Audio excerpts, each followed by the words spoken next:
ಹುಕ್ಕೇರಿ ತಾಲೂಕಿನ ಯಲಿಮುನ್ನೊಳ್ಳೆಯ ಗ್ರಾಮದಲ್ಲಿ ಪ್ರತಿ ವರ್ಷದಂತೆ ವರುಣನ ಕೃಪೆಗಾಗಿ ಆಚರಿಸುವ ಹಿಡಿಕಿ ಜಾತ್ರೆ ಶುಕ್ರವಾರ ಸಂಪನ್ನಗೊಂಡಿತು.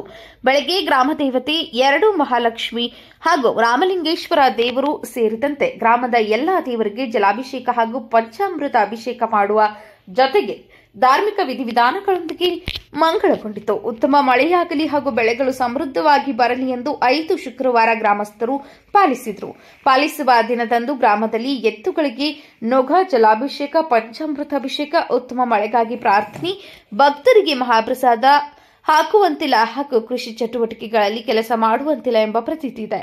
ಪಲ್ಲಕ್ಕಿ ಉತ್ಸವ, ಮಡಿ ಉಡಿ ತುಂಬುವ ಸುಮಂಗಲಿಯರಿಂದ ಪೂರ್ಣ ಕುಂಭೋತ್ಸವ, ಆರತಿ, ಸಕಲ ವಾದ್ಯಮೇಳಗಳೊಂದಿಗೆ ಮಹಾಲಕ್ಷ್ಮೀ ದೇವಿ ಹಾಗೂ ರಾಮಲಿಂಗೇಶ್ವರ ಗುಡಿ ಸುತ್ತುವ ಮೂಲಕ ಪಲ್ಲಕ್ಕಿ ಮೆರವಣಿಗೆ ನಡೆಯಿತು. ಬ್ಯೂರೋ ರಿಪೋರ್ಟ್ ವೆಂಕಟೇಶ್ ಕುಲಕರ್ಣಿ, ಯುವಕಿ 27 ಕನ್ನಡ ನ್ಯೂಸ್.